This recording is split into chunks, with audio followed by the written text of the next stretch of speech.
Hi everyone, I'm Sarah from the Gettysburg Library, and welcome to the second half of Chapter 3 of Dracula. Later. I endorse the last words written, but this time there is no doubt in question. I shall not fear to sleep in any place where he is not. I have placed the crucifix over the head of my bed. I imagine that my rest is thus freer from dreams, and there it shall remain. When he left me, I went to my room. After a little while, not hearing any sound, I came out and went up the stone stair to where I could look out towards the south. There was some sense of freedom in the vast expanse, inaccessible though it was to me, as compared with the narrow darkness of the courtyard.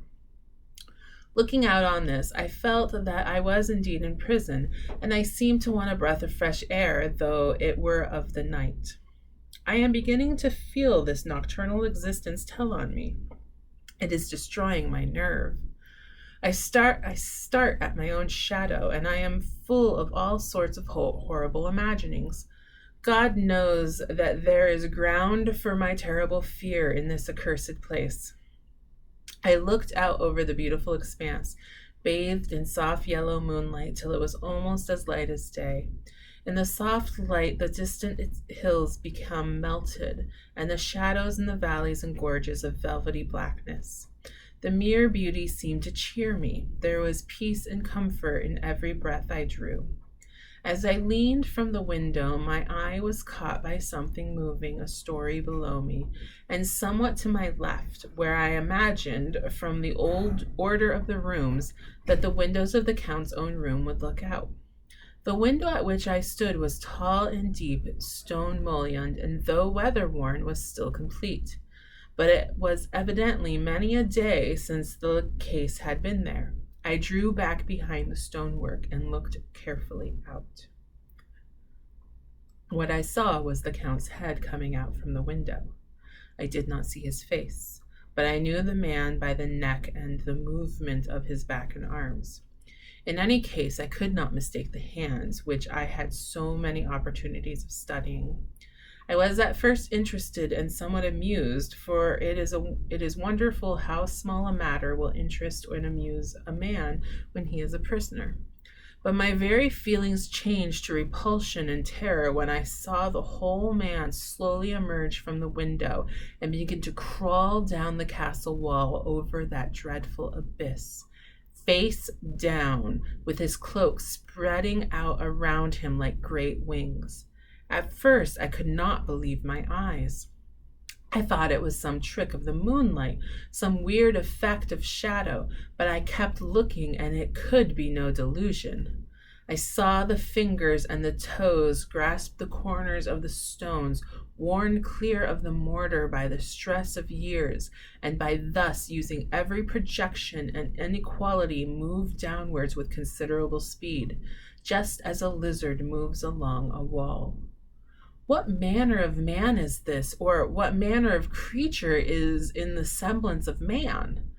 I feel the dread of this horrible place overpowering me. I am in fear, in awful fear, and there is no escape for me. I am encompassed about with terrors that I dare not think of. 15 May. Once more I have seen the Count go out in his lizard fashion, moving downwards in a sidelong way, some 100 feet down and a good deal to the left. He vanished into some holes or windows. When his head had disappeared, I leaned out to try and see more, but without avail. The distance was too great to allow proper angle of sight. I knew he had left the castle now, and I thought to use the opportunity to explore more than I dared to do as yet. I went back to the room, and taking a lamp, tried all the doors. They were all locked, as I had expected, and the locks were comparatively new. But I went down to the stone stairs to the hall where I had entered originally. I found I could pull back the bolts easily enough and unhook the great chains, but the door was locked and the key was gone.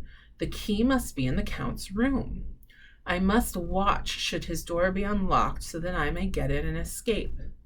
I went on to make a thorough examination of the various stairs and passages, and to try the doors that opened from them. One or two small rooms near the hall were open, but there was nothing to see in them except old furniture, dusty with age and moth-eaten. At last, however, I found one door at the top of the stairway which, though it seemed to be locked, gave a little under pressure.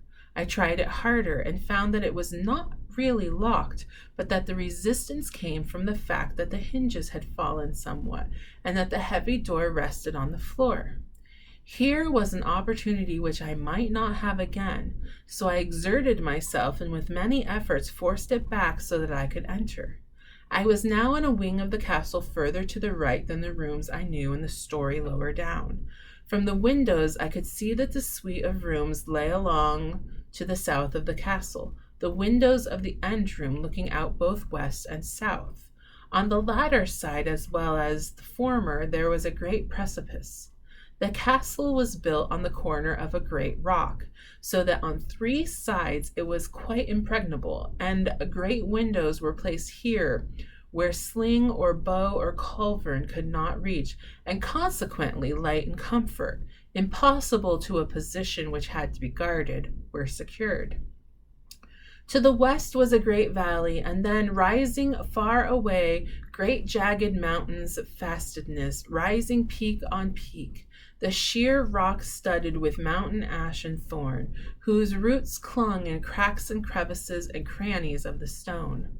This was evidently the portion of the castle occupied by the ladies in bygone days, for the furniture had more air of comfort than any I had seen. The windows were curtainless, and the yellow moonlight, flooding in through the diamond panes, enabled one to see even colors, whilst it softened the wealth of dust which lay all over and disguised in some measure the ravages of time and the moth. My lamp seemed to be of little effect in the brilliant moonlight, but I was glad to have it with me, for there was a dread of loneliness in the place which chilled my heart and made my nerves tremble. Still, it was better than living alone in the rooms which I had come to hate from the presence of the Count, and after trying little to school my nerves, I found a soft quietude come over me. Here I am, sitting at a little oak table where in old times possibly some fair lady sat to pen, with much thought and many blushes, her ill-spent love letter, and writing in my diary in shorthand all that has happened since I closed it last. It is 19th century up to date with a vengeance. And yet, unless my senses deceive me, the old centuries had, and have, powers of their own which mere modernity cannot kill. Later, the morning of 16 May.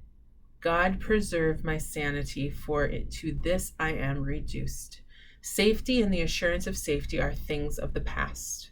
Whilst I live on here, there is but one thing to hope for, that I may not go mad, if, indeed, I be not mad already. If I be sane, then surely it is maddening to think that all the foul things that lurk in this hateful place, the Count is the least dreadful to me, that to him alone I can look for safety, even though this be only whilst I can serve his purpose. Great God, merciful God, let me be calm, for out of that way lies madness indeed. I begin to get new lights on certain things which have puzzled me. Up to now I never quite knew what Shakespeare meant when he made Hamlet say, "My tablets, quick, my tablets, 'tis meet that I put down," etc. For now, feeling as though my own brain were unhinged, or as if the shock had come which must end in its undoing, I turned to my diary for repose. The habit of entering accurately must help soothe me. The Count's mysterious warning frightened me at the time. It frightens me more now when I think of it, for in future he has a fearful hold upon me. I shall fear to doubt what he may say. When I had written in my diary and had fortunately replaced the book and pen in my pocket, I felt sleepy. The Count's warning came to my mind, but I took a pleasure in disobeying it. The sense of sleep was upon me, and with it the obstinacy which sleep brings as outrider. The soft moonlight soothed, and the wide expanse without gave a sense of freedom which refreshed me. I determined not to return tonight to the gloom-haunted rooms, but to sleep here, where of old ladies had sat and sung and lived sweet lives, whilst their gentle breasts were sad for their menfolk away in the midst of remorseless wars. I drew a great couch out of its place near the corner so that as I lay, I could look at the lovely view to the east and south, and unthinking of and uncaring for the dust, composed myself for sleep. I suppose I must have fallen asleep. I hope so, but I fear, for all that followed was startlingly real, so real that now I am sitting here in the broad, full sunlight of the morning, I cannot in the least believe that it was all sleep. I was not alone. The room was the same, unchanged in any way since I came into it. I could see along the floor in the moonlight my own footsteps marked where I had disturbed the long accumulation of dust. In the moonlight, opposite me were 3 young women, ladies by their dress and manner. I thought at the time I must be dreaming when I saw them, for, though the moonlight was behind them, they threw no shadow on the floor. They came close to me, looked at me for some time, and then whispered together. 2 were dark and had high aquiline noses, like the Count, and a great dark piercing eyes that seemed to be almost red when contrasted with the pale yellow moon. The other was fair as can be, with wavy masses of golden hair and eyes like pale sapphires. I seemed somehow to know her face and to know it in connection with some dreamy fear, but I could not recollect the moment or how or where. All 3 had brilliant white teeth that shone like pearls against the ruby of their voluptuous lips. There was something about them that made me uneasy, some longing, and at the same time some deadly fear. I felt it in my heart, a wicked, burning desire that they would kiss me with those red lips. It is not good to note this down, lest in some day it should meet Mina's eyes and cause her pain, but it is the truth. They whispered together, and then they all 3 laughed, such a silvery, musical laugh, but as hard as though the sound never could have come through the softness of human lips. It was like the intolerable tingling sweetness of water glasses when played by a cunning hand. The fair girl shook her head coquettishly at me, and the other 2 urged her on. One said, "Go on, you are first, and we shall follow. Yours is the right to begin." The other added, "He is young and strong. There are kisses for us all." I lay quiet, looking out under my eyelashes in an agony of delightful anticipation. The fair girl advanced and bent over me till I could feel the movement of her breath upon me. Sweet it was in one sense, honey sweet, and sent with the same tingling through the nerves as her voice, but with a bitter underlying the sweet, a bitter offensiveness as one smells in blood. I was afraid to raise my eyelids, but looked out and saw perfectly under the lashes. The girl went to her knees, bent over me, simply gloating. There was a deliberate voluptuousness which was both thrilling and repulsive, and as she arched her neck, she actually licked her lips like an animal, till I could see in the moonlight the moisture shining in the scarlet lips and on the red tongue as it lapped the white, sharp teeth. Lower and lower went her head as the lips went below the range of my mouth and chin and seemed about to fasten on my throat. Then she paused, and I could hear the churning sound of her tongue as it licked her teeth and lips, and could feel the hot breath on my neck. Then the skin of my throat began to tingle as one's flesh does when the hand that is to tickle it approaches nearer, nearer. I could feel the soft, shivering touch of the lips on the super-sensitive skin of my throat, and the hard dents of 2 sharp teeth just touching and pausing there. I closed my eyes in a languorous ecstasy and waited with beating heart. But at that instant another sensation swept through me as quick as lightning. I was conscious of the presence of the Count, and of his being as if lapped in a storm of fury. As my eyes opened involuntarily, I saw his strong hand grasp the slender neck of the fair woman, and with a giant's power draw it back, the blue eyes transformed with fury, the white teeth champing with rage, and the fair cheeks blazing with red passion. But the Count, never did I imagine such wrath and fury, even the demons of the pit. His eyes were positively blazing. The red light in them was lurid as the flames of hell blazed behind them. His face was deathly pale, and the lines of it were hard like drawn wires. The thick eyebrows that met over the nose now seemed like a heaving bar of white-hot metal. With a fierce sweep of his arm, he hurled the woman from him and then motioned to the others as though he were beating them back. It was the same imperious gesture that I had seen used to the wolves. In a voice which, though low and almost a whisper, seemed to cut through the air and then ring around the room, he said, "How dare you touch him, any of you? How dare you cast eyes on him when I had forbidden it? Back, I tell you all. This man belongs to me. Beware how you meddle with him, or you'll have to deal with me." The fair girl, with a laugh of ribald coquetry, turned to answer him. "You yourself never loved. You never love." On this the other women joined, and with such a mirthless, hard, soulless laughter rang through the room that it almost made me faint to hear.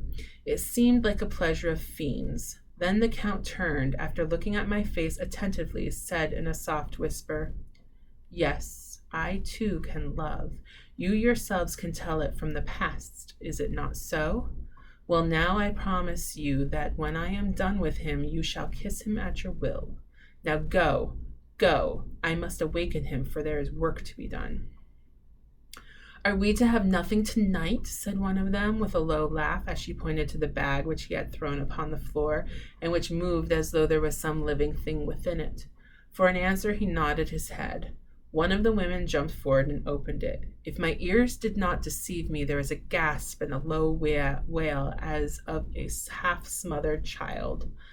The women closed round, whilst I was aghast with horror, but as I looked they disappeared, and with them the dreadful bag.